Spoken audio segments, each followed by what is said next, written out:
bienvenido al Foro Provincial de la Erradicación de la Violencia Laboral. Me presento, mi nombre es Eva Casas, soy directora provincial de Relaciones Individuales del Trabajo y acá coordinando este panel conmigo, la doctora María Soledad Chávez, directora de Violencia Laboral. Y la dejamos a cargo este panel de la moderación de Ceci Delgado, de AERI, que va a estar moderando a cada una de las exponentes. Así que pedimos que escuchen tranquilamente y bueno, también, como dijo Walter en un principio, pedimos ser muy puntuales con los tiempos también, ¿no? Para seguir con la próxima panel. Así que muchas gracias. Bueno, muchas gracias. La Secretaría de Relaciones de Trabajo del Ministerio de Trabajo de la Provincia de Buenos Aires. Realmente estamos muy contentas, muy agradecidas. Este panel es brillante. Seguramente vamos a pasar por todo, ¿no? Política pública, diagnóstico, historia, qué está pasando también en salud, qué está pasando los marcos internacionales. Así que es brillante el panel. La verdad que hay que aplaudir a este panel. Otra vez,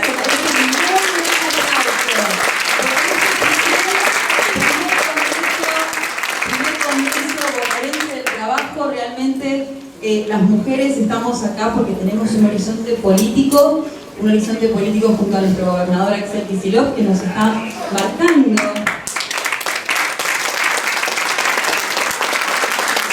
y nos invita a no solo entender qué es lo que nos está pasando hoy, sino también adaptarnos al futuro del trabajo.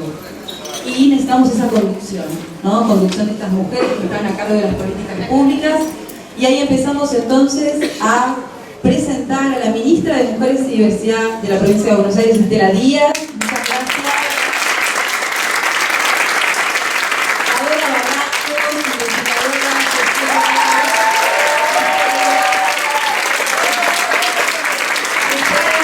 Feminista para todas nosotras. Pilar Tuculet, directora provincial de la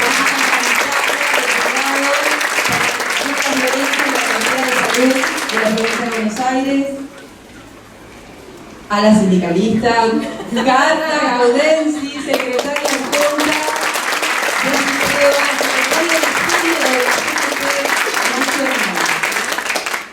Y en el marco internacional de la Oficina País OIT, a la Raitz Lexarcha, que bueno, yo creo que es lo más importante hoy tener este marco, que es el marco internacional, para poder, para que nos oriente, para que nos dé las guías y las recomendaciones necesarias para trabajar en este primer foro provincial para la erradicación de la violencia laboral en nuestros ámbitos de trabajo.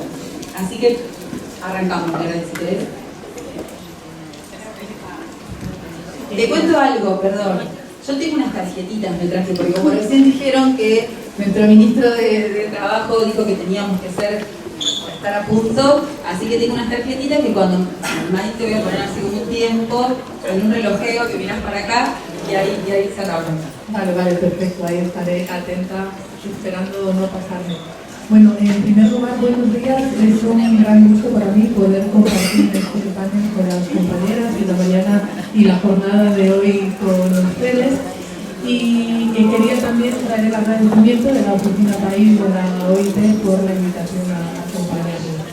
Y bueno, como decía la compañera, a mí me corresponde hablar del convenio 190 sobre la violencia y el acoso en el mundo del trabajo, pero el día de hoy no voy a hablar tanto de lo que dice el convenio, sino del trabajo que está haciendo la provincia con respecto al mandato del convenio. Sí quería empezar diciendo que el convenio 190 es un convenio muy especial para la OIT, por muchas razones.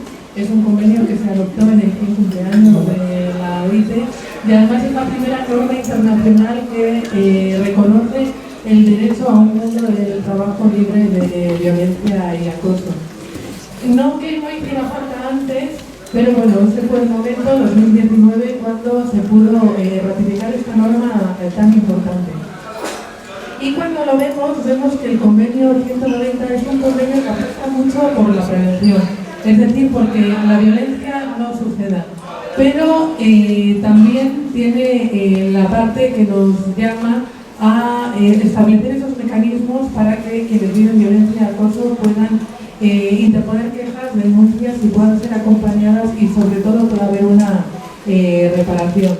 Todos los países de América Latina y el Caribe ya tenían alguna normativa o algún esfuerzo en este sentido, ¿no? Por ejemplo, muchos países ya tenían normativa con respecto al acoso sexual, etcétera, y lo que vemos un poco con esta mirada regional es que a veces nos falta un poco entender mejor o parar un poco y mirar lo que hemos hecho y qué es lo que realmente está funcionando para estas personas que viven violencia y acoso en el mundo del trabajo. Y de eso les quería hablar un poco y de un esfuerzo que hemos venido haciendo con la Dirección de Violencia Laboral del Ministerio de Trabajo de la provincia. La tarea que nos dimos tenía el objetivo de entender qué se estaba haciendo y cómo quienes denuncian viven esos procesos de denuncia, así un poco en síntesis. ¿Por qué? Porque eso, como les decía, pensamos que necesitamos unas lecciones, el convenio nos dice lo que tenemos que lograr, pero no nos dice exactamente cuál es el camino, y en ese sentido estamos aprendiendo también desde la OIT con los países que están implementando medidas, y en este caso con la provincia. Hicimos un proceso de investigación que tenía dos partes. El primero, hablar con quienes dentro del ministerio reciben denuncias de violencia y acoso y entender un poco cuál es el sistema, cuáles son las lecciones que se han aprendido ahí. Y después, en un proceso de entrevistas a personas que han denunciado, ya sea en el Ministerio de Trabajo o en alguna otra instancia, en el sindicato, en el lugar de trabajo, ante las instancias judiciales, etcétera, y entender un poco cómo les ha ido y qué podemos aprender de cómo les ha ido.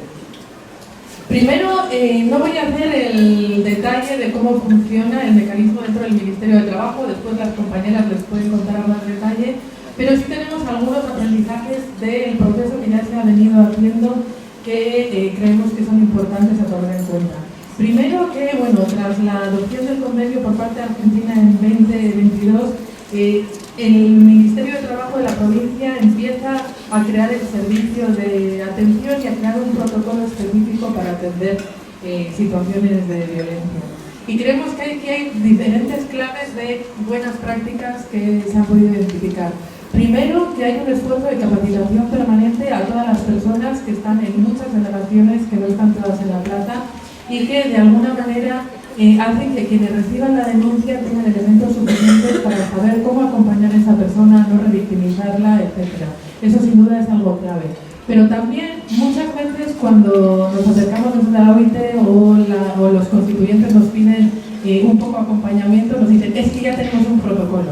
Y el protocolo es un texto que ya está ahí fijo. Y sin embargo, lo que veíamos que aquí proponen las compañeras es un documento que está más bien muy vivo y que va cambiando y se va actualizando a partir de lo que se va aprendiendo y de situaciones que pasan en las que se pueden identificar oportunidades de mejora. Entonces no es un texto que ya aprobamos el protocolo quedó ahí, sino que es un protocolo que está en permanente evolución y eso nos parece muy interesante.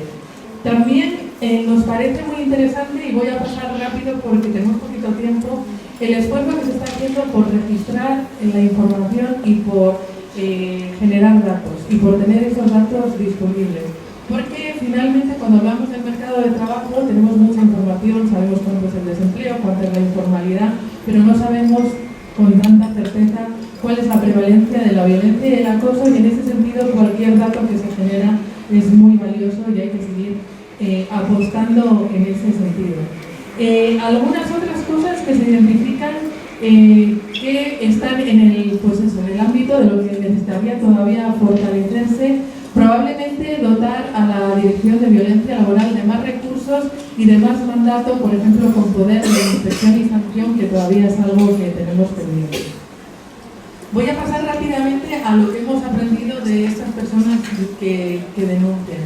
Y una de las cosas que se ve muy claramente en el relato de quienes han pasado por un proceso de denuncia de violencia y acoso, incluso si consideramos a quienes les ha ido bastante bien y consideran al final del camino que les fue bastante bien, y las personas que consideran que no les ha ido tan bien. Y una de las primeras cosas que vemos es que todavía hay un vacío de información muy importante. Es decir, una está viviendo violencia y acoso y entonces el qué hago, a quién acudo, sigue siendo un signo de pregunta. Y eso se ve muy claramente porque entre las personas que se entrevistaron, quien menos puertas tocó 7, y quien más tocó 25. Eso quiere decir que hay una persona que está rebotando de un lugar a otro y no logra una respuesta satisfactoria a su situación. Y esto ya nos da una primera medida del esfuerzo que hay que hacer no solo por homogeneizar los servicios, sino para hacer llegar esta información y que sea como cuando hay un incendio y uno sabe a qué número tiene que llamar para la emergencia. Si un día yo soy víctima de violencia y acoso, ¿cuáles son los pasos que tengo que seguir y que eso esté muy claro? Sí que cuando se les pregunta a estas personas qué entienden por reparación o de todo lo que han vivido, qué es lo que valoran positivamente, se valora en general de manera bastante positiva el acompañamiento que se recibe por las organizaciones sindicales. Se valora también de manera muy positiva el trato y el acompañamiento que se recibe por parte de muchos de los servicios, incluyendo los del Ministerio de Trabajo. Se valora muchas veces cuando se piensa en la reparación, se piensan en sanciones muy fuertes, pero muchas veces estas personas lo que valoran como reparación es que se reconozca que la violencia ha existido y que además se frene, es decir, que la situación termine y que además haya un reconocimiento de que no soy yo que me lo he inventado, no soy yo que soy una exagerada, sino que haya un reconocimiento de, en efecto, esto es violencia, acoso, y en efecto esto no se puede tolerar y no se va a tolerar. Sin embargo, también se valora positivamente que sí haya sanciones disciplinarias. Es decir, que haya una consecuencia, y esto también es pues, parte de esa reparación. Por otro lado, cuando se les pregunta qué se necesitaría, se necesitan procesos más ágiles y también contar con mecanismos de seguimiento. Es decir, muchas veces se establecen las medidas, pero luego no hay suficiente margen como para dar seguimiento de si se cumplieron, si no se cumplieron, cómo se cumplieron. Y ahí, bueno, estamos, como decía anteriormente, también la necesidad de poder fortalecer los recursos que ya se tienen y contar con más músculo para poder desarrollar estos esfuerzos. Algunas recomendaciones generales. Tenemos un informe que es larguísimo, que esperamos publicar próximamente, y ya voy a cerrar. Algunas recomendaciones muy rápidamente. Sigue estando pendiente tener recursos para brindar asistencia psicológica a las personas que denuncian, también patrocinio jurídico en los casos que haya que recurrir a la instancia judicial. También se necesitan, se veía estrategias específicas, por ejemplo, para el sector informal, que ese es un signo de pregunta también muy grande de parte de nuestro lado, ¿no? Las personas que trabajan en el sector informal están cubiertas por el ámbito de aplicación del convenio 190, sin embargo no está muy claro cómo se logra garantizar esa protección. Y por último, bueno, cosas que siempre se mencionan, pero que siempre hay que seguir insistiendo, fortalecer la capacitación de forma continua y asegurar también una mayor capacitación en el sector sindical, porque, como les decía, los sindicatos son muy importantes en esta tarea y muchas veces son la primera instancia a la que acude la persona, y en ese sentido que dentro de las estructuras sindicales haya mucha claridad también de qué hacer y también de qué no hacer, que sigue siendo muy importante. Bueno, lo dejaría por aquí.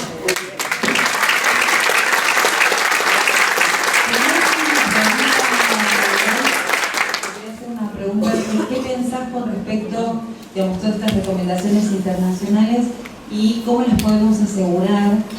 Nosotros en la provincia de Buenos Aires sí es cierto que tenemos una avanzada, seguramente después cuando finalicemos la política pública en la provincia de Buenos Aires, claramente es totalmente opuesta en lo que es dar derechos.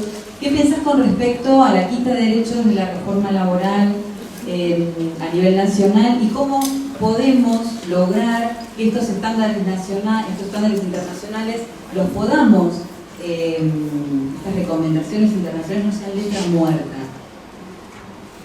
Sí, al final yo creo que el sistema internacional de derechos humanos es complejo, muchas veces lento. Y bueno, sí pienso yo que finalmente los convenios internacionales son un respaldo para la protección de derechos. Y en ese sentido, pues al igual que en el resto de convenciones y convenios del sistema internacional, la OIT tiene sus propios mecanismos de control, que uno de los principales es la comisión de expertos de la aplicación de las normas y las recomendaciones, y al final son estas instancias las que vienen a decir si las normas internacionales se están cumpliendo como se deberían o no.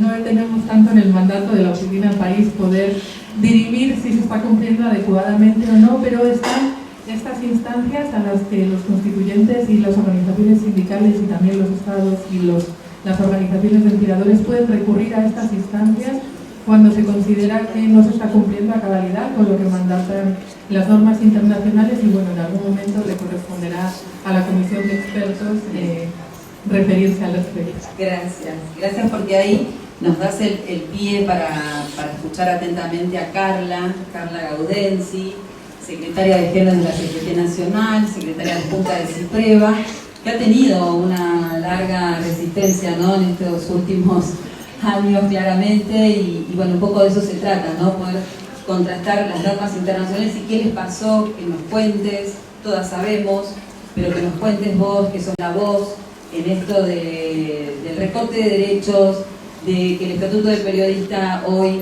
no esté vigente. Entonces me parece que es fundamental en este momento este contraste, ¿no?, entre el marco internacional y qué está pasando hoy a nivel nacional con respecto a los derechos que vos representás. Bueno, muy buenos días a todas, a todos. En primer lugar, agradecer que se esté celebrando este congreso. Por supuesto, creo que es una más de las políticas que lleva adelante el gobernador y el ministro de Trabajo, Walter Correa. La verdad que este foro también se esté realizando en este marco nos parece sumamente importante. Y también participar de este panel y con la ministra de Mujeres y Géneros, que viene del mundo sindical y que para nosotras y nosotros no es menor tener una ministra sindicalista y feminista. Desde donde me paro yo,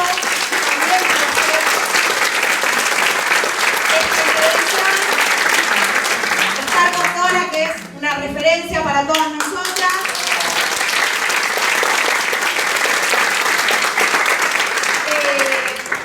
Pero bueno, creo que hay algunas cosas que están buenas decirlas también. Veo a muchas compañeras de la CGT, de la CTA. Me parece que es importante en el mundo del trabajo dar todas estas discusiones.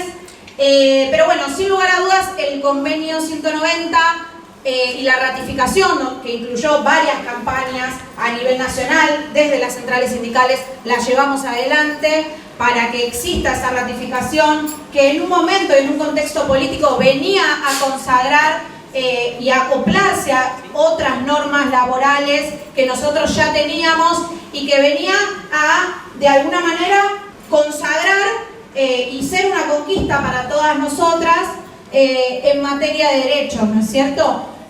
Y como siempre decíamos, es un piso en el cual necesitamos seguir construyendo, ¿no? Y ahí veíamos los desafíos que teníamos, ¿no? Varias cosas los nombraba la compañera, ¿no? En cuanto a la formación, en cuanto a cómo procesamos esos datos, en cómo eso se traslada después a políticas dentro del ámbito laboral, cómo se lleva a una práctica concreta en la informalidad. Me parece que son distintos aspectos y desafíos que veníamos transitando. Y bueno, y hoy estamos en un contexto donde las políticas públicas, por lo menos a nivel nacional, se ven absolutamente lesionadas por una política de gobierno del presidente que viene a atacar los derechos laborales. Entonces, vuelvo al principio, que se esté haciendo esto en la provincia cuando el gobernador Axel Kicillof está intentando llevar adelante un proyecto de país con una alternativa de esperanza para los argentinos y las argentinas y los trabajadores y trabajadoras, nos parece que hablar de la violencia laboral y de cómo seguimos construyendo ámbitos laborales donde estemos libres de violencias y acoso, cuando también tuvimos un fuerte ataque a la política pública, ¿no? Sabemos, con el cierre del ministerio a nivel nacional, la eliminación de presupuestos para políticas como la línea 144, como el financiamiento para situaciones de violencia que sufren las compañeras. Bueno, podría enumerar la violencia política que se ejerce de la máxima autoridad de gobierno, el presidente, hacia las mujeres, el 8M, llamando muchas veces a erradicar ciertas políticas que llevamos adelante los feminismos y las mujeres trabajadoras. En ese contexto, creo que es fundamental que sigamos pensando cómo generamos desde los sindicatos, y por eso es importante la participación, cómo introducimos en los ámbitos de discusión con las empresas, muchas veces cómo generamos esta protección, esta prevención para que erradicar el acoso y la violencia laboral. Ahí la compañera al comienzo lo mencionaba, yo pertenezco a la comunicación, soy periodista, represento a los trabajadores y trabajadoras de prensa. En el marco de la reforma laboral se intenta derogar el estatuto de los y las periodistas y tenemos ahora una prórroga hasta el 31 de diciembre y estamos a próximos días de presentar una propuesta elaborada por nuestra federación, de la cual soy la secretaria general, a nivel nacional, donde vamos a incluir la violencia laboral, donde realmente vamos a incluir un proyecto donde se incorporen los cuidados, donde se incorporen licencias por la violencia y el acoso. Hay que contestarle a este gobierno a la ofensiva y no a la defensiva. Y me parece que a la ofensiva, que es quitarnos derechos, venir a achurarnos la reforma laboral, a amenazarnos con perder derechos de los trabajadores y trabajadoras, tenemos que contestarle con más políticas públicas, que son los que necesitamos para justamente el pueblo y las grandes mayorías, y no para quienes gobierna Javier Milei. Por eso es interesante que se esté celebrando este congreso, es interesante que este foro se dé en este marco y que le demos una continuidad, porque me parece que el gobernador se está empezando a preocupar por todo lo que pasa en nuestro país y a generar la alternativa, la esperanza que necesitamos los argentinos y las argentinas para poder construir esa patria libre, justa. Estamos en la víspera de un 3J, eso que a las feministas y a las mujeres trabajadoras y a las mujeres en general y a las diversidades nos llamó a la calle con el grito de Ni Una Menos, que es ese grito de libres, vivas, libres y desendeudadas, justamente en este momento donde el endeudamiento de las familias pesa sobre todo sobre nuestras compañeras. Me parece que nos pone de nuevo en una situación donde tenemos que reforzar nuestra presencia en las calles, tenemos que reforzar todos estos ámbitos y tenemos que apostar a seguir construyendo esa alternativa donde realmente vivamos en una patria libre de violencias y sin acoso laboral.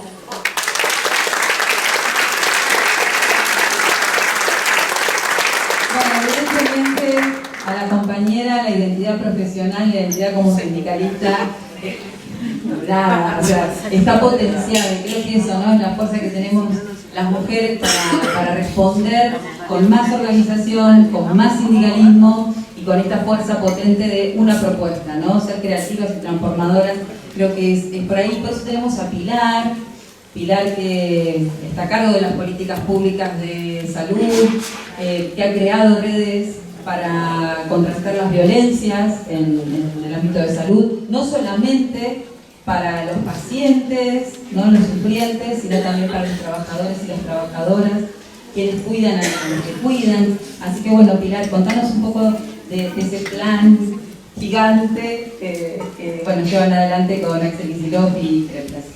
Muchas gracias. Bueno, muchísimas gracias a todos, a todas, muchísimas gracias por la invitación. Ahora en el panel que sigue va a estar nuestro ministro Nicolás, así que él va a estar ampliando también todo lo que yo voy a dejar acá. Las escucho a las compañeras, es un honor compartir esta mesa realmente, porque lo que tenemos que compartir en relación a cómo venimos trabajando en el Ministerio de Salud fue un enorme desafío. Dicho también por la Organización Internacional de Trabajo, salud es uno de los ámbitos laborales más violentos, enorme desafío teníamos. Nosotras, en términos de política de Estado, con nuestro ministro, con nuestro gobernador, venimos a darle continuidad a una política sindical que por sobre todo los gremios, los sindicatos, vienen disputando hace mucho en el Ministerio de Salud de la provincia de Buenos Aires. Ahí hay algunas compañeras que vienen dando esta batalla hace mucho tiempo. Existe una mesa por hospitales libres de violencia hace muchos años en el Ministerio de Salud, y lo que trabajamos desde nuestro ministerio, con Nicolás, con Axel, a la cabeza con Julieta, nuestra subsecretaría, tiene que ver con poder transformar esa discusión en una política de Estado que construimos todo el tiempo de manera colectiva con las compañeras que forman parte de la mesa, así que agradecerles en ese punto. Todo lo que fuimos haciendo en este tiempo fue una construcción a base de avances y nuevos problemas, así lo podríamos decir. Incorporamos la línea de cuidado a trabajadores. Nosotros en un principio poníamos el foco en lo que tiene que ver con la violencia laboral. Había un antecedente mucho más administrativo de la forma de los abordajes de las violencias, y entendemos que en la medida en que los trabajadores y las trabajadoras de la salud, los trabajadores y trabajadoras del Estado están cuidados, tienen muchísimas más posibilidades de cuidar a la población que acompañan, y es muy difícil poder abordar las violencias y asumir la cuota de responsabilidad en el abordaje de las violencias que tenemos en el sistema de salud si nuestros trabajadores y nuestras trabajadoras están atravesadas por situaciones de violencia, cosa que en salud es muy natural, cada vez menos, pero en la formación hay muchas prácticas naturalizadas en el sistema de salud que dan cuenta de muchas situaciones de violencia. Entonces, fuimos avanzando en poder definir distintos programas. Primero avanzamos en poder implementar un programa de violencias en el ámbito laboral. Esto implicó también mucha decisión política de nuestro ministro, de nuestro gobernador. Tenemos en las 12 regiones sanitarias, nosotros nos organizamos por regiones sanitarias, equipos interdisciplinarios para el acompañamiento a trabajadoras en situación de violencia, y también tenemos equipos que se llaman Cuidar a quienes cuidan. Hoy trabajamos en equipos ampliados, tomando las dos dimensiones del abordaje de las violencias y el abordaje de las conflictividades. ¿Por qué decimos esto? Porque a medida que vamos avanzando en la política pública, lo que más nos encontramos son muchísimas situaciones que no llegan a configurarse como situaciones de violencia, pero que cuando las situaciones de conflictividad no son abordadas, terminan deviniendo muchas veces en situaciones de violencia. Entonces nos pasaba, ante avances, nuevos problemas, nuevas preguntas, bueno, ¿qué hacíamos con esas situaciones que tal vez no tenían una persona reportada, sino que implicaban dinámicas organizacionales, grupales, inherentes también al modelo hegemónico en salud? Entonces, para eso construimos el programa Cuidar a quienes cuidan, que tiene una lógica de transformación más micropolítica, más de dispositivos grupales, de problematización de prácticas y de cara a la transformación del modelo de atención, porque necesitamos que eso se produzca en una transformación profunda, capital, y que no sea una cuestión de grandes eslóganes, sino que sea una transformación real de las prácticas por sobre todo. Entonces, venimos teniendo en los equipos regionales estas dos tareas: trabajar el abordaje de las violencias por razones de género en las trabajadoras, ya sea en su ámbito doméstico, el acompañamiento, el otorgamiento de las licencias en el caso de que sea necesario, y los abordajes más institucionales y grupales para poder abordar las conflictividades. Pero siempre eso nos traía desde un lugar externo a las instituciones. Entonces, en ese marco nos fuimos disponiendo a la creación de comités intersectoriales para el abordaje de las conflictividades y las violencias en cada uno de los efectores de Salud de la provincia de Buenos Aires. Hoy en más del 95% de los hospitales de la provincia tenemos comités funcionando con todas las complejidades y desafíos que implica el trabajo intersectorial, interdisciplinario y en articulación con los delegados gremiales también de cada uno de los efectores, pero sí lo que tenemos es una primera instancia de abordaje para las situaciones de conflictividad y de violencia laboral.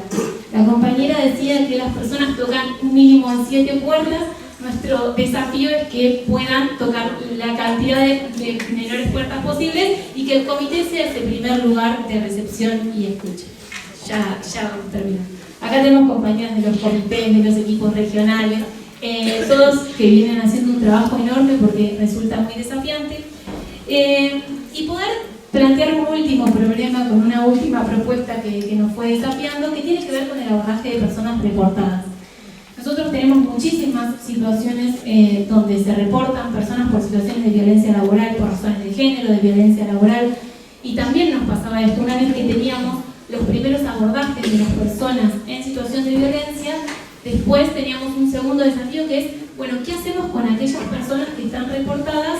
Y el punto intermedio entre la nada o una histórica dinámica no sancionatoria en salud, de que poner un sumario era como una cuestión de mucho hostigamiento, parecía como al revés, y una cuestión sancionatoria. Entonces fuimos construyendo dispositivos de abordaje, de escucha y acompañamiento a personas reportadas para problematización de esas prácticas, que no quitan que una persona pueda tener una sanción o no, pero que sí que nos proponen instancias intermedias para poder realmente pensar la transformación del modelo de atención, entendiendo que se instituye una lógica de trabajo que queremos transformar. Así que, bueno, después Nicolás profundizará muchísimo más, pero sí lo que nos interesaba compartir hoy es que, sobre todo en esta dimensión de la política pública, nos tiene en constante movimiento, en constante ejercicio de pensar y repensar qué es lo que estamos haciendo, cuál es la forma de poder avanzar en esto. Hoy estamos construyendo los comités en las regiones sanitarias, tenemos comités en la sede administrativa del ministerio, con lo cual, nada, de a poquito vamos a ir pudiendo decir que todas las personas que dependen del Ministerio de Salud de la provincia de Buenos Aires tienen un lugar y una vía clara de ingreso de situaciones de violencia. Así que, bueno, muchísimas gracias.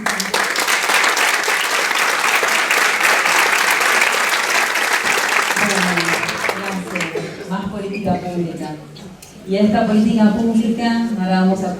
La verdad, presentar a Dora es como presentar a Estela, más o menos. Es un montón, yo siempre digo, es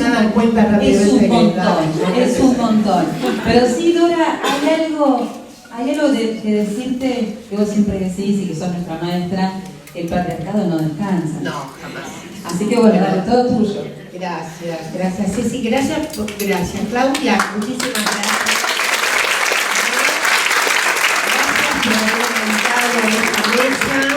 Gracias por haberme sentado con estas queridas colegas. Gracias hasta el primer congreso. Parece que estamos en otro país. La verdad, qué lindo que es estar en la parte liberada de la República Argentina.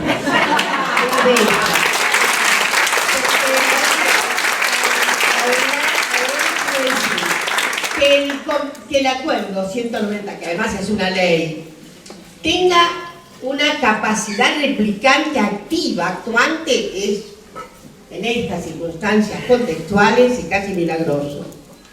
Porque ustedes saben que entre esta depredación general de los derechos humanos, ustedes ya lo saben muy bien, trabajadoras, trabajadores que están acá, que efectivamente la motosierra está eliminando un principio fundamental que es el trabajo humano, ¿no? Entonces, quiero decirles que encontrar que lo que parecen los derechos de tercera generación dentro del trabajo, porque haberse percatado de la violencia incita, ¿no?, que recorre todos los espacios laborales, y ahí me quiero referir rápidamente. No hay ningún espacio en donde se haya obviamente erradicado completamente la violencia patriarcal. El patriarcado es violento. vamos a decirlo obvio y ululante, es violencia. El patriarcado es esa energúmena forma encontrada hace 7.000, 8.000, 9.000 años atrás, por la que se inventó la primera desigualdad humana. Tienen que saber. La primera desigualdad humana está en ese montaje, una preclara actuación de un grupo humano, dicho masculino, contra, efectivamente, versus el sometimiento de aquel grupo humano, dicho femenino. En la época que se inventó el patriarcado, es decir, los varones vivían un poquito más que las mujeres, ¿sabían? Sí, ustedes, los varones queridos, en esa oportunidad, que me estoy refiriendo a eso, porque ahora ya me meto derecho en lo que quiero decir, pero esto es fundamental que lo sepan. Cuando se inventó el patriarcado, 7.000, 8.000 años, las mujeres solo podían vivir 28 años de edad, ¿qué les parece? Y los varones llegaban a 30, 31, ¿por qué? Casi todas morían en los partos. Los partos no tenían solución de continuidad, pero les quiero dejar ese pasado. Miren, entre los inventos del patriarcado hay uno formidable, la división sexual del trabajo. Esa es, yo diría, ahí está la congénita unción, el significado débil, diminuto, con una arquitectura favorosamente idealizada por el patriarcado, que se tornó más violento con la burguesía capitalista, claro que sí, que inventó más cosas todavía. Yo voy a decirles que si no hubiera habido trabajo de las mujeres y trabajo de las niñeces, no hubiera habido la acumulación primitiva. Ese invento se lo deben a las mujeres y a los niños, ¿no? Y ahora sí vamos. Yo creo que hay primero una propedéutica grave en seguir manteniendo la fuerza de trabajo femenina en la Argentina, la P argentina, que está en un lugar, considero, a las que tienen trabajo y a las que están buscando trabajo, que en este momento es la condición más ominosa que tenemos, la pérdida de trabajo, además de que no alcanzan los salarios.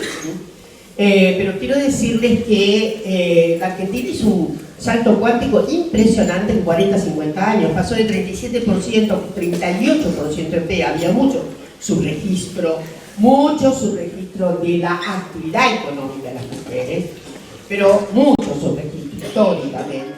Pero ha habido momentos en que, en fin, una vez que hemos reconstituido la democracia, ahora claro, un peligro, el Estado de Derecho está nacionalmente en la banquina, Entonces, quiero decirles que ha habido un salto cuántico extraordinario. La Argentina está con 50% de PEA. Es notable. Y el gran salto cuántico fue un momento duro, dramático. Fue durante el menemismo, que todas las mujeres tuvieron que salir a buscar trabajo como sea. Pero las tasas son dramáticas. Casi 70% de la actividad económica de las mujeres está en el sector 2 de la economía. Es cierto que el sector 2 de la economía es un sector que ha ido engordando, porque el sector 3, perdón, de la economía, servicios 3, el sector 2 estaba en grave deterioro. Yo no me voy a demorar en esto, pero sí, las compañeras, los compañeros saben que el capitalismo ha tenido un salto impresionante, indecente, de salir de un modelo de producción a un modelo de valorización de ¿qué? ¿Qué es lo más valioso que tiene el capitalismo hoy? Las finanzas. La financiera es un salto impresionante. Yo no me voy a hacer la querida Rosa Luxemburgo, diciendo que estamos en la tercera etapa, pero es una etapa que comienza a gestarse con la gran crisis del petróleo del 73 y después ha seguido. Y es una de las razones por las cuales hemos perdido una gravitante demografía que tenía un significado político crucial. 1.200.000 menos trabajadoras y trabajadores en la industria y en la manufactura. Se siente. En Europa, en Francia, hace 40, 30 años atrás, el 40% de la PEA estaba en el sector 2 de la economía. Y ahora ¿saben cuánto es? 20%. Eso está ilustrando respecto del cambio de sensibilidades políticas también. Porque cuando yo era joven apostábamos a la clase obrera y estaba todo dicho. ¿Está claro? No me quiero perder, creo que me faltan 3 minutos y voy a decirles uno de los grandes cambios. Primero, la violencia obviamente tiene alta visibilización, más allá de alta visibilización, es específica contra las mujeres y contra, en general, aquello que huele a debilidad, esa debilidad orgánica inventada por el patriarcado, una debilidad rara, ¿no? Muy rara, una debilidad. Ustedes saben que se ha puesto de moda en las extremas derechas gobernantes despreciar completamente, negar todo el cambio climático, todo, absolutamente todo. O sea, que un ultraje a la naturaleza se puede hacer como ustedes quieran, con tal de que haya signos de concentración, extractivismo a todo lo que da. Ah, pero han reinventado una fórmula impactante. Y es lo que nos pone en la picota a las feministas y a las disidencias sexogenéricas. Han inventado la naturaleza natural, la de un hombre, una mujer. No existe nada de menos. Esa biología inventada por las fuerzas de ultraderecha hoy es un verdadero oxímoron, porque por un lado estrujan toda la naturaleza, por el otro lado reverencian una naturaleza que se han inventado desde sus incapacidades técnicas para justamente ser verdaderamente democráticos. Hay una incapacidad de comprender a la otra edad. Cierro diciéndoles que una de las manifestaciones... ¿Sí? ¿Tenemos más tiempo? Sí, estamos bien. Bueno, les quiero decir algo, por las dudas. Más allá de que yo creo que el 70% de, más o menos, lo que sabemos hoy, estuve viendo y revisando algunas cosas del INDEC, efectivamente hay casi 70% de la PEA femenina en el sector 3 de la economía, como les dije. Todos los servicios educativos, sanitarios tienen una gran pregnancia. Por supuesto, dentro del CONICET son más el número de científicas mujeres que varones. En este momento hay más mujeres. Es cierto que si ustedes las cuentan, las van a ver en algunos lugares efectivamente que no tienen los ritmos del reconocimiento de los muchachos. Pero lo que quiero decir es que hay que terminar con esa brutal estupidez de las actividades de varones y mujeres. Las mujeres pueden desempeñarse en todas, absolutamente todas las actividades. Pueden ir a Marte, como me dijo una niña de 8 años, pueden ir al fondo del mar, pueden pilotear, pueden hacer magníficas, esa estupidez patriarcal de ¿para qué sirve una mujer? Para procrear, para criar y eventualmente, desde luego, para ir a los lugares en el mercado laboral dignos, condignos de esa circunstancia, ese invento. Así que esa es una de las cuestiones que tenemos que alterar del 27 para más. Tenemos que estimular fuertemente que las mujeres quepan en las áreas duras de la química, no en la superficie. Cuando ustedes ven, van, desde luego, en la medida que subsistan las fábricas, porque están en estado, obviamente, también de finiquito, pero no llegarán a tanto, espero, porque el 27 va a haber acá algo interesante. Les quiero decir que efectivamente, ya se analiza lo que pasó también, no me voy a detener mucho, lo que decía la Unión Soviética, había muchas mujeres ingenieras, pero no estaban en el corazón duro de la fábrica, estaban en la periferia, ¿no? O sea, no estaban en el núcleo, en la materia dura. Yo patrocino la idea de que las mujeres efectivamente sean muy estimuladas, ayudadas, en lugar de inventar la idea de falsas denuncias que corresponden también a las trabajadoras, A ver, el proyecto de falsas denuncias las incorpora de peso, A ver si se van a animar a hacer una falsa denuncia. Y ustedes saben que quiero decirles un dato crítico que trajo, sobre todo un trabajo que hizo ELA, un análisis crítico, mostraba, hace 2 años atrás, que había muy poca denuncia, 34% tenía que ver con sistemas de violencia dentro del laboratorio. Y yo les puedo decir, si uno analiza nomás lo que pasaba en el CONICET, lo que pasaba antes de tener instrumentos, etcétera, etcétera, Porque el problema de la violencia es cierto que afecta mucho más a nuestras compañeras que tienen todavía una brecha mayor de reconocimiento salarial, menos educación formal, más brecha salarial. Se llega al 30% de diferencia, ¿no? Eso también ha cambiado. Pero estoy hablando de una repositora de un supermercado junto con una becaria de CONICET. Miren, las dos sufren la misma posibilidad de violencia y las dos encuentran la misma obturación, aunque a ustedes les parezca mentira. Para una becaria de CONICET, denunciar al acosador director era una tragedia. ¿Por qué razón? ¿Y por qué? Biología molecular no sé qué, estudio de no sé qué. ¿Cuántos laboratorios había? Se iba de ese laboratorio a dónde, al desierto. Para colmo, ¿qué hacían? ¿Cuál es la comunicación interpatriarcal? Es loca, es una neurótica, dice macana, fantasea. En realidad lo que quiere es otra cosa. Pero esto es el lugar común. Así que les quiero decir que más allá de las intersecciones, lo que quiero decir es que por ahí una becaria del CONICET estaba más desamparada porque por ahí habría hasta más solidaridad en una repositora de supermercado. A lo mejor la acompañaba más el sindicato. La becaria del CONICET prácticamente no tenía representación sindical. Ahora ha cambiado muchísimo, desde luego. En estos últimos 15 años ha cambiado muchísimo y ha cambiado la subjetividad de las mujeres. No hay vuelta. No hay vuelta. Antes podía ser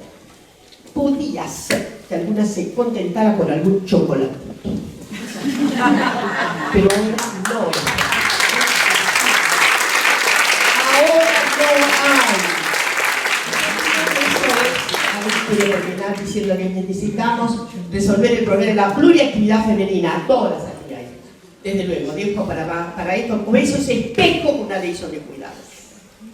Si nosotros queremos más mujeres en actividades más interesantes, que tengan más valor y que representen mucho más gratificación. Alguien una vez me preguntó, porque esta es una prédica de hace muchos años, alguien me dijo, pero bueno, entonces sacamos a todas las chicas que trabajan en el servicio doméstico. No hay ninguna, desde que se les pague correctamente, porque la ley de cuidados prevé que a las cuidadoras hay que pagarle bien, ¿no? Tal como dice la opinión consultiva. Revisen la opinión consultiva 31, revísenla que está porque es muy importante para las trabajadoras, muy importante. Ustedes saben que hizo el gobierno argentino esta cosa que está ahí. ¿Saben lo que hizo con la opinión consultiva? La opinión consultiva la solicitó Argentina en el 23. En el 24, ¿saben qué hizo la Argentina? ¿A qué no saben? Pero está en el documento de la opinión, en el documento de la Corte está, no es que lo inventemos. El gobierno argentino se presentó a decir que retiraba la opinión consultiva. ¿Escucharon bien? Menos mal que el mundo en ese punto ha cambiado. Y la Corte le hizo un corte de manga muy fuerte, porque dijo que la opinión consultiva ya estaba consultada y que con independencia de su no querer, ya se manifestaba como una decisión fundamental en ordenar los derechos humanos. Yo quiero decirles que del 27 en adelante tenemos que ponerle muchísima vocación de políticas a realizar fuertemente a dónde vamos a estimular a las jóvenes. Las queremos en actividades de mayor productividad, desde luego, nadie va a abandonar la docencia. Las mujeres amamos además la docencia mucho y tal, pero no nos vengan con el cuento de que hemos nacido solo para ser docentes, etc. O solo para ser pediatras o ginecólogas. No nos vengan más con ese cuento. No nos vengan más.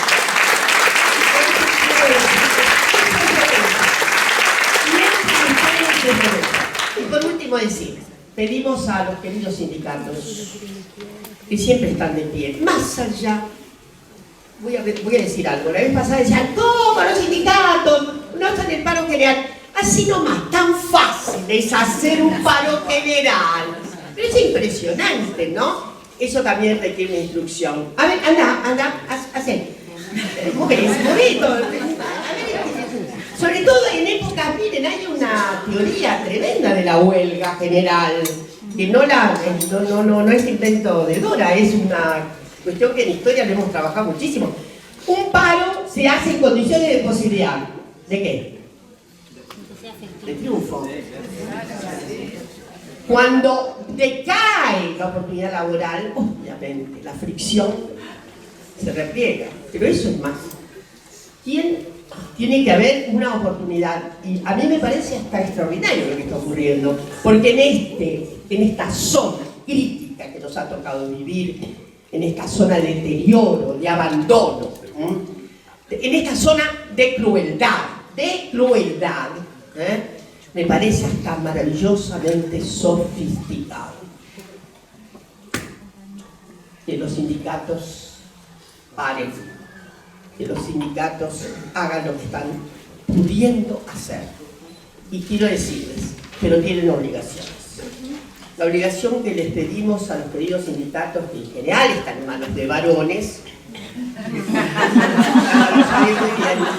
miren, es así, más allá de todas las buenas intenciones y voluntades magistrales de cambiar el patriarcado que lleva cada quien adentro, resulta que es necesario que haya coloquio de varones con varones. Creo que está llevando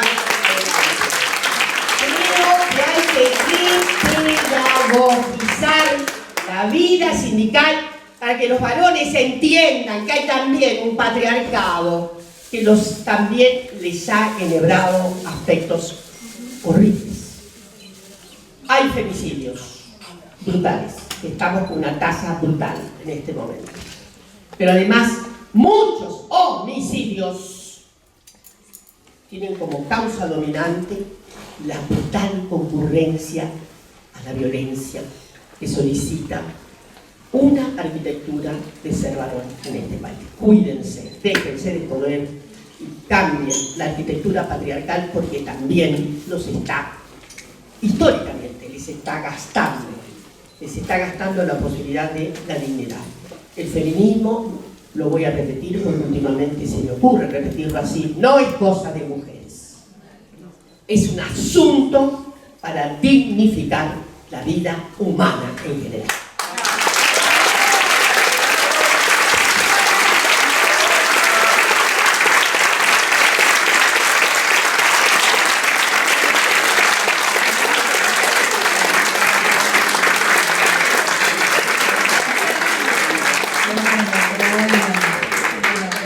Impresionante. Ay, bueno, llega el ministro.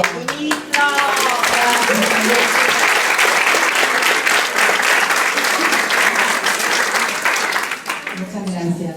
Bueno, hay ahora alguien que sí hizo resistencia y es bastión en nuestra provincia de Buenos Aires y ha hecho de la resistencia gestión pública, es nuestra ministra Estela Díaz, ministra de Mujeres y Diversidad.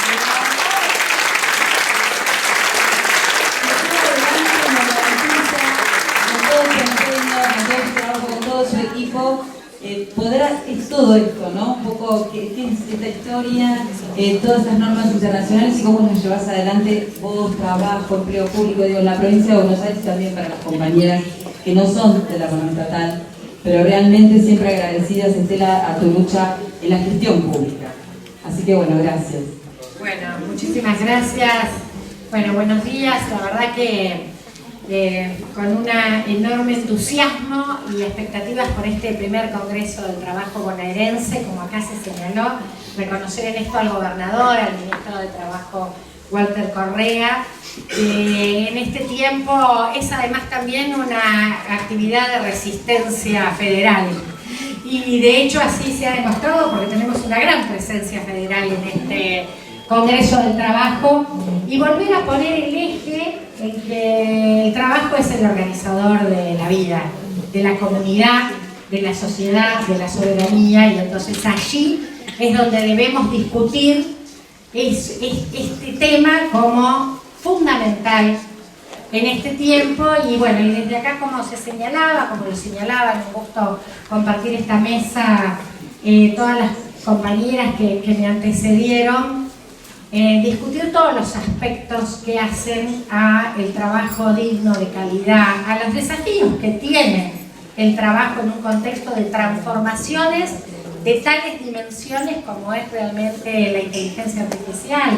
No casualmente, hoy lo citaba Cristina en la apertura, la encíclica papal se acaba de ocupar del tema, porque yo creo que estamos, y me parece importante señalarlo, en un auditorio que está mayoritariamente compuesto por mujeres, varones que vienen del mundo sindical, de áreas de gestión, pero también del mundo empresarial que están acompañando a este congreso. Yo creo que estamos viviendo una situación que es similar a la que se vivió frente a la primera revolución industrial. Porque ahí se hablaba mucho de este tema, del fin del trabajo, cambió las relaciones del trabajo y las condiciones de producción desde el trabajo manual a las máquinas, a la industria, de una manera que se siente en términos similares lo que va a pasar en la revolución del trabajo, donde por lo menos la mitad de cómo hoy se ejerce gran parte del trabajo va a cambiar en muy poco tiempo, poquísimo tiempo. Y hay algún debate, y ahí nace el movimiento sindical, en ese contexto. Y hay un debate de similares condiciones, ¿no? ¿De qué manera se va a hacer ese trabajo? Si es con derechos o si es sin derechos. Y sí, la super extraordinaria acumulación de riqueza que supone este cambio de condiciones del trabajo va a ser redistribuida o va a ser concentrada en poquísimas, pero poquísimas manos. Escandalosamente pocas manos, que son las dueñas. Entonces hay una discusión que está directamente ligada a la tensión entre soberanía, si es con soberanía o es mercantilización. Lamentablemente a nivel del mundo viene ganando la mercantilización. Y en la Argentina sabemos que tenemos un exponente que celebra la hiperconcentración de la riqueza y la pobreza, la desigualdad, la pérdida de derechos y de condiciones de trabajo para las mayorías. Entonces, en ese sentido, debatir temáticas como las que nos convocamos acá, que son las condiciones básicas de un trabajo digno, que es sin violencia, un trabajo sin violencia laboral, plantea seguir trazando una hoja de ruta que discute condiciones del trabajo presente en nuestra provincia, en la zona liberada, como dice acá, la provincia de Buenos Aires, una zona que queremos construir libre de motosierra, libre de políticas de ajuste, pero no lo podemos hacer en la macro. La macro no la maneja la provincia de Buenos Aires.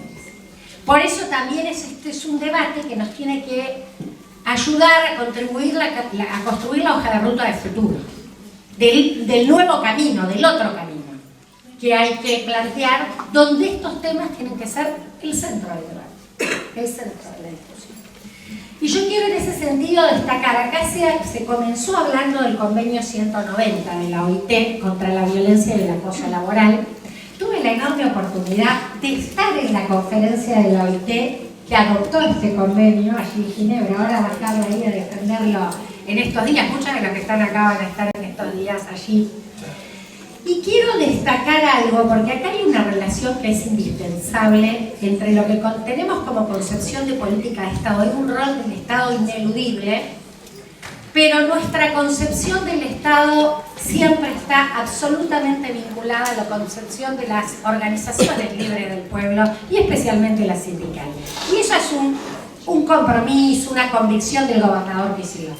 Digo, por algo, desde que gobernamos, desde diciembre del 19, yo puedo decir desde antes, porque Axel medio que decimos que es de la CTA, discúlpenme, la compañera de la CGT, pero ya trabajábamos juntos desde antes, pero hay esta relación a donde la verdad que necesitamos un sindicalismo fuerte, crítico, potente, que se organice, que luche en todos los términos, en los de la huelga tradicional, pero también en las otras formas de organización. Y el convenio 190, los dos últimos convenios hacía no sé cuánto, 20 años, 30 años que la OIT no adoptaba nuevos convenios. Y los dos últimos convenios que adoptó la OIT, el 189 del trabajo en casas particulares, un trabajo que sufre las peores condiciones de desigualdad, que también es parte de la violencia. Si hay algo que se ha señalado, la desigualdad estructural de las condiciones de trabajo, y nuestra ley 26485 así lo refiere, la desigualdad laboral, la desigualdad de oportunidades y discriminación en el ámbito del trabajo también es forma de las violencias laborales. Ese convenio 189 de trabajo en casas particulares y el 190 contra la violencia y el acoso laboral se lo debe al sindicalismo y especialmente al sindicalismo feminista. Sobre todo, las mujeres trabajadoras organizadas en algunos estados que fueron aliados y gobiernos, no así el sector empresario, que no casualmente lideró a alguien la política en contra. Todo lo más ambiguo que tiene el convenio se lo debemos al sector empresario, que además después no lo votó. No lo votó en el convenio, en la conferencia de la OIT. Y alguien que fue secretario de Trabajo, no sé si sigue acá, porque vieron que ya ni sabemos quiénes son autoridades del trabajo con este gobierno nacional, que fue miembro del gabinete de Milei en el área de trabajo, a quien le debimos la vocería. Bueno, pero no pudieron. El convenio salió, es una herramienta importantísima y plantea la necesidad de las condiciones dignas de cómo se ejerce el trabajo sin violencia.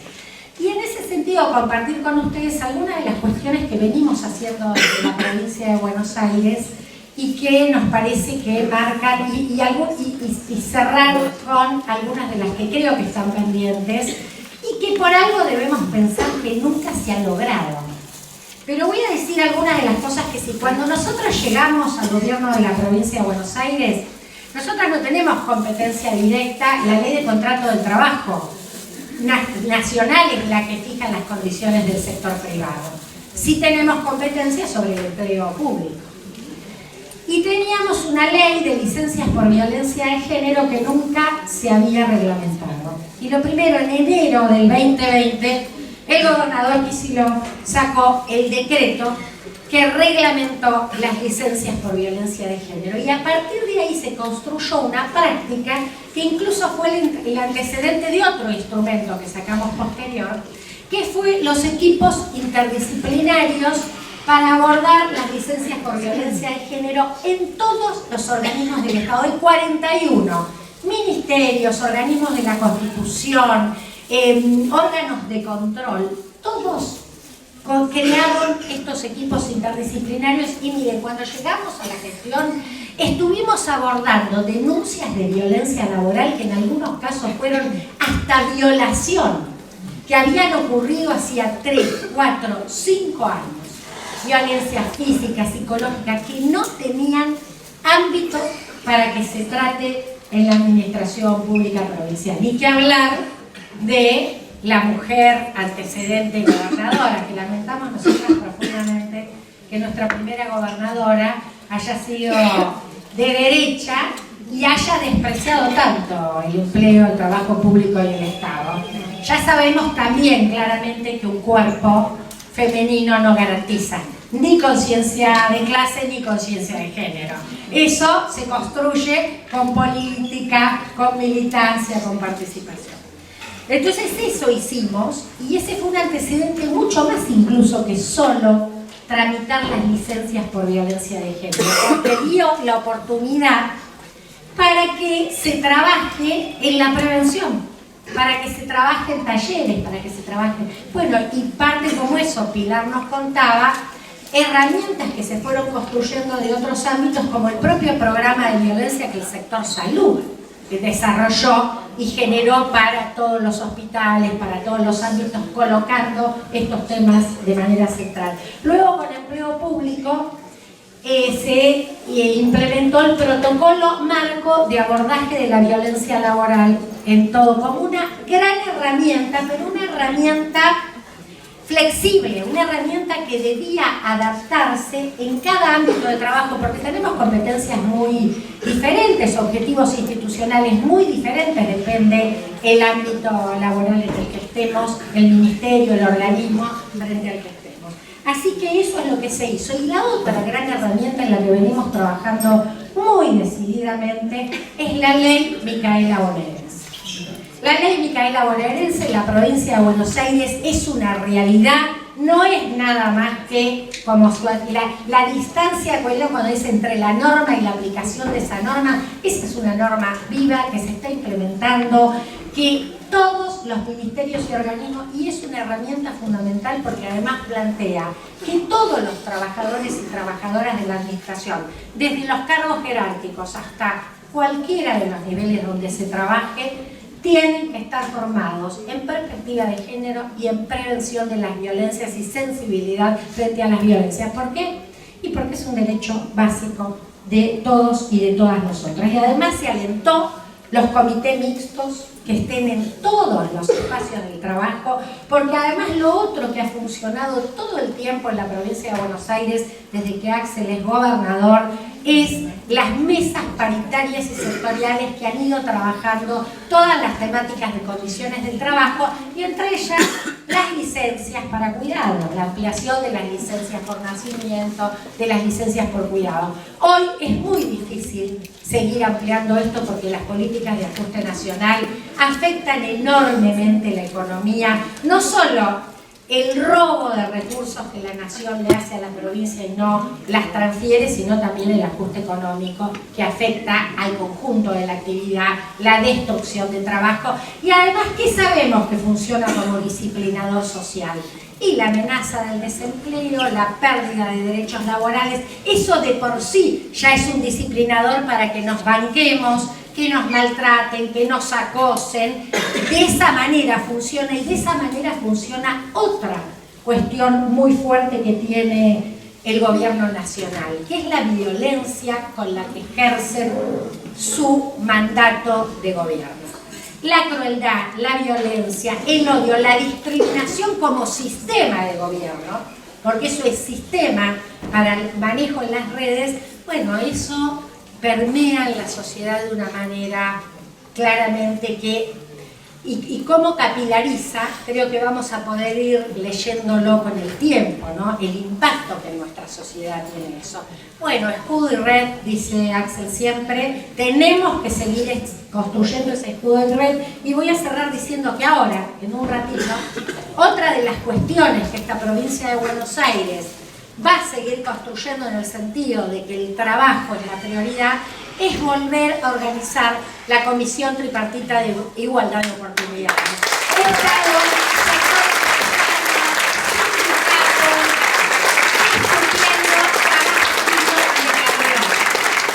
Como dijo alguien que siempre sigue marcando camino, hay una sola clase de personas, las que trabajan, y desde esa identidad de las personas que trabajan, ya sea el sector que nos queda, que sea con igualdad, con derechos, con justicia social y con las compañeras protagonizando no solo los debates de este tiempo, sino el otro camino, el futuro que tiene que tener no solo la provincia, sino la nación toda, estos temas para la construcción de un horizonte que nos lleve a algo que siempre tiene que seguir siendo prioridad, que es la felicidad de nuestro pueblo.